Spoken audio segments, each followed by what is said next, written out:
បានលេងវគ្គនេះនៅកាន់តែព្រឺព្រួយរន្ធត់ជាងមុនទៀតដំបូងនេះហ្គេមចូលមករៀងយូរបន្តិចចឹងទៅកន្លែងនេះខ្ញុំកាត់ណាដោយដើមហ្គេមហ្នឹងយើងគឺជាសិស្សដែលត្រូវចូលរៀនជាមួយអ្នកគ្រូចឹងទៅតែកូនសិស្សទាំងអស់ហ្នឹងគឺគាត់បានកប់កដាទៅអ្នកគ្រូដល់ពេលអ្នកគ្រូគាត់សួរថាណាគេកប់ចឹងក៏អត់មានអ្នកឆ្លើយទេហើយព្រាមនឹងដែរគឺដល់ម៉ោងទៅផ្ទះល្មមដោយសារតែអត់មានអ្នកឆ្លើយអញ្ចឹងអ្នកទាំងអស់គ្នាត្រូវស្នាក់នៅសាលាហ្នឹងរហូតដល់គាត់ត្រឡប់មកវិញដោយសារតែចាំរយៈពេល3ម៉ោងហើយអត់ទាន់ឃើញមានអ្នកគ្រូមកក៏រៀបនឹងចេញទៅចឹងណាប៉ុន្តែអ្នកគ្រូគាត់ក៏បានខុសចេញមកពីទីនេះទៅអញ្ចឹងខ្ញុំគិតថាអ្នកទាំងអស់គ្នានឹងអាចចេញពីកន្លែងហ្នឹងបានគ្រូគាត់ប្រាប់ហើយថាអ្នកទាំងអស់គ្នាត្រូវស្នាក់នៅនឹងរហូតដល់គាត់ត្រឡប់មកវិញអញ្ចឹងមុនហ្នឹងអ្នកគ្រូហ្នឹងគាត់បានទៅជួបគ្រូនាយកដើម្បីពិភាក្សារឿងហ្នឹងចឹងណាអញ្ចឹងនៅយប់ទី1នេះគឺតម្រូវឲ្យយើងដើររកក្តារដើម្បីយកទៅកន្លែងគេដាក់ចឹងកន្លែងដែលត្រូវដាក់ហ្នឹងគឺតាមសញ្ញាព្រួយពណ៌ក្រហមហ្នឹងឯងអ្នកគ្រូលេងលោតចេញមកកណ្ដាលមុខចឹងហ្មងពេលដែលគាត់ចេញមកវាអាចផ្ដល់សញ្ញាដូចជាអង្គើចឹងទៅគឺយើងអាចដឹងមុនថាគាត់មកជិតដល់យើងអីចឹងបើសិនជាគាត់មកស្ងាត់វិញគឺងាប់រហូតហ្មងមើលទៅរៀងដូចវិលមុខតិចឯងដោយសារត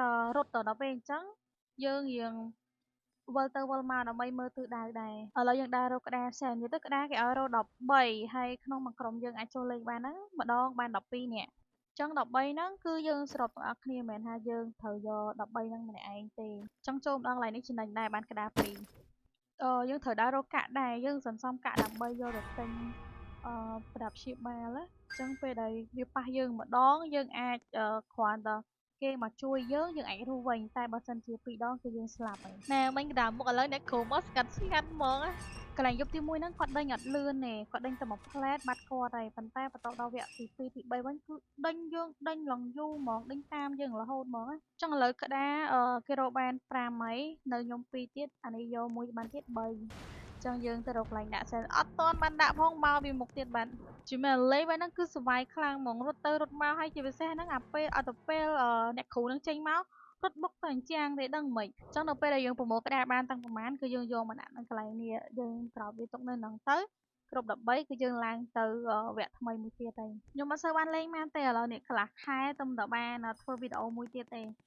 វីដេអូដំបូងហ្នឹងតាំងពីកន្លះខែមុនអញ្ចឹងមានតែគេលេងវគ្គហ្នឹងនៅហើយលេងបានឈ្នះអានេះខ្ញុំយកមក voice over ម្ដងទៀតទេប៉ុន្តែខ្ញុំលេងវាឈ្នះហើយដល់ពេលខ្ញុំលេងឈ្នះខ្ញុំមានអារម្មណ៍ថាធុញបដ ாய் តែសុវ័យខ្លាំងណាស់អញ្ចឹងម្ដងកន្លែងនេះគឺយើងត្រូវទិញអីទុកចឹងប៉ុន្តែអត់មានលុយទេអញ្ចឹងទៅគឺមិនទិញទេចាំសំលុយវគ្គនេះបន្ទាប់ពីអ្នកគ្រូធ្វើអីយើងអត់ការឥឡូវគាត់ទេហៅនាយកមកជួយអញ្ចឹងវគ្គនេះគឺគាត់មក2នាក់អញ្ចឹងវគ្គនេះគេឲ្យយើងប្រមូល blueprint អញ្ចឹងយើងត្រូវដើរប្រមូល blueprint ហ្នឹងមកដើម្បីឆ្លងទៅវគ្គបន្ទាប់ទៀតដើម្បីឆ្លងវគ្គបានអ្នកទាំងអស់គ្នាយើងត្រូវអាសាប្រមូលកាក់ហ្នឹងតិចទៅដើម្បីយើងយកទៅទិញឈាមដល់ពេលវាប៉ះយើងម្ដងយើងអាចឲ្យមានអាហ្នឹងជួយអញ្ចឹងទៅយើងអាចរស់បានមួយគ្នាបន្ថែមទៀតអញ្ចឹងត្រូវសំកាក់ផងហើយនឹងដើររកវាផងទៅអញ្ចឹងវគ្គនេះគឺខ្ញុំសន្សំកាក់ឲ្យបាន9ឈាមហ្នឹង9អញ្ចឹងយើងរកបានគ្រប់9ទៅទិញបានមួយអ្នកគ្រូចាប់បានគ្នាមួយហើយប្រងទៅជួយដែរប៉ុន្តែឬសម្រាប់ជើងឥឡូវពួនសិននៅពេលដែលអ្នកគ្រូហ្នឹងគាត់ប៉ះយើងបានម្ដងអញ្ចឹងយើងអត់ទាន់ស្លាប់ហើយយើងទៅជួយលើកគាត់ទៅយើងគាត់អាចរស់វិញបានតែបើយើងទៅយឺតគាត់ស្លាប់ដែរហ្នឹងលេងដំបងអត់ទាន់ចេះពួនទេឃើញមកដល់ទៅរត់ទៅតែឥឡូវ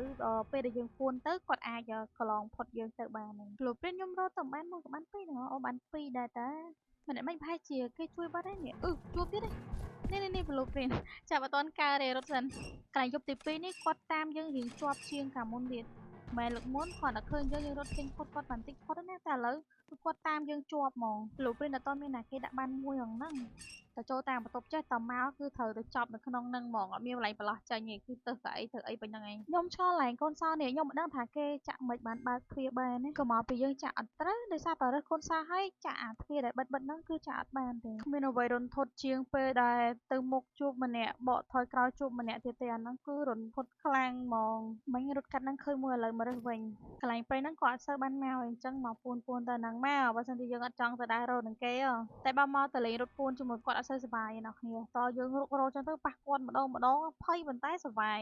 11អត់ទាន់បានមួយហងនឹងការបានឈ្នះរត់ទៅរត់មកដូចកន្លែងទៅតែមិនតែនេះដូចចូលបានម្ដងមិញឯងចូលហើយនៅតទៅមើលខាងក្រោយសិនក្លោពេលខ្លះខាងមុខហ្នឹងគេមើលអស់ចឹងទៅខាងក្រោយវានៅខ្ញុំលេងវ៉ៃហ្នឹងឡើង2 3ដងទៅមកអត់មានចាំផ្លូវអស់ទេបើសិនជាយើងចាំផ្លូវអស់ស្រួលហ្មងដូចយើងដឹងកន្លែងចឹងណាតែនេះរត់ទៅរត់មកចាំអត់បានទេខួរក្បាលអត់សូវល្អតែប៉ុណ្្នឹងឯងអូមិញតែឃើញមុខអស់នោះ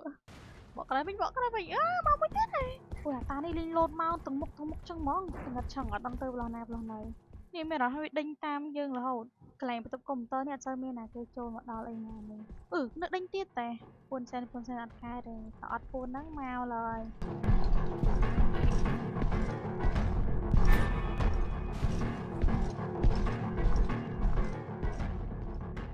ទៅបាត់ហើយចង់ឥឡូវយើងអាចចេញមកវិញបានហើយសំកាក់សិនកាក់ទៅបាន6ភ្លេចមើលតែដល់ភ្លេចហ្នឹងដល់វគ្គឈ្នះហ្នឹងទៅបានលើហើយអត់មានបានកាក់យកទិញឈាមទិញអីឡើយអត់ការទេតើបានយកទៅដាក់ហ្នឹងងាប់បាត់ទៀតឡើយឥឡូវទៅដាក់សិននោះចាប់បានណាគេទៀតហើយអញ្ចឹងបើវែងផ្លូវយើងដើរទៅតាមអាចំណុចពណ៌ក្រហមហ្នឹងទៅរកផ្លូវទៅដាក់ឃើញហើយតែចង់ទៅជួយគេនៅខាងនោះសិនយើងទៅជួយលើគាត់ទៅគាត់រស់វិញវែងផ្លូវអស់ហើយអ្នកទៅជួយនេះអត់ដឹងថាផ្លូវណាផ្លូវណីទេទ្រាំទៅរត់ទៅដល់ហ្នឹងគេដាច់ចោលល្មមចុំផ្លូវនេះសិតកូនសៅអត់មានណាគេដើរមកតាមហ្នឹងទេបងនោះបើសិនជាបាក់ទ្វេនោះប្រហែលជាអាចចេញបានប៉ុន្តែអត់ដឹងគេចាក់សោល្មិចណារត់តាមផ្លូវហ្នឹងក៏មិនដឹងផ្លូវណាផ្លូវណីទៀតមកហើយអូយនឹងយក់នេះមុខឡើងក្រហមមុខក្រហមខ្លាំងហ្មងមិនខឹងខ្លាំងមែនហ្នឹងតែឃើញហើយអ្នកគ្រូខឹងតិចតួចលេងដេញចាប់វាយហ្មងសូម្បីតែគ្រូនយោហ្នឹងក៏ចូលរួមកំណត់ជាមួយនឹងអ្នកគ្រូហ្នឹងដែរជំរឿទៅចេញពីកន្លែងហ្នឹងបានអ្នកគ្រូឯងគ្មានបានទៅជួយគេអីទេនេះជួយតែខ្លួនឯងហ្នឹងជួយមិនចង់រួចមកនេះទៅជួយពីណាបានឈប់ពីកើតវាទៅមុខហ្នឹងឯងចង់ទៅដាក់កាមេរ៉ាក្រោយខ្នងមើលគាត់ដេញម្ដងដែរដល់ពេលយើងរត់ទៅអញ្ចឹងទៅយើងមើលអត់ឃើញហ្នឹងគាត់រត់មកតាមអត់មានធ្វើនារីក្លាហានជាមួយទេឲ្យតែឃើញមកគឺរត់តផុតកន្លែងហ្នឹងសិនហើយបានហ៊ានងាកក្រោយទៀតមកដល់ផ្លូវល្ងឹតទៀតមកផ្លូវណាផ្លូវណីទៅអូយមកពីក្រោយទៀតអ្នកគ្រូហ្នឹងមិនបានមកដើរល្ងឹតចឹងពីមុខមួយទៀតតៃលើបដោយជួយផងជួយខ្ញុំផ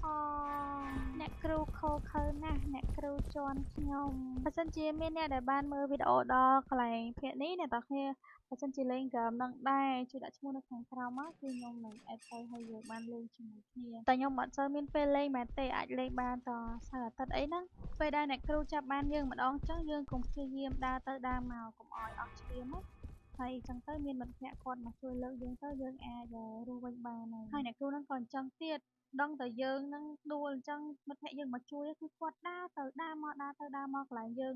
អត់មានឲ្យណាគេមកជួយយើងបានទេតែបើវគ្គ1វគ្គអីអាហ្នឹងគាត់អត់នៅចាំទេណាប៉ុន្តែដល់ពេលវគ្គដល់យប់ទី2យប់ទី3យប់ទី4គឺគាត់ដើរកន្លងយើងទៅមកអញ្ចឹងឯងតែបើសិនជាមិត្តភក្តិយើងមានច្រើនហើយមានមួយទៅឆោតទៅឆ្ងាយមួយទៀតចាំជួយអាហ្នឹងអត់អីទេព្រោះពេលគាត់ដេញតែមួយឯង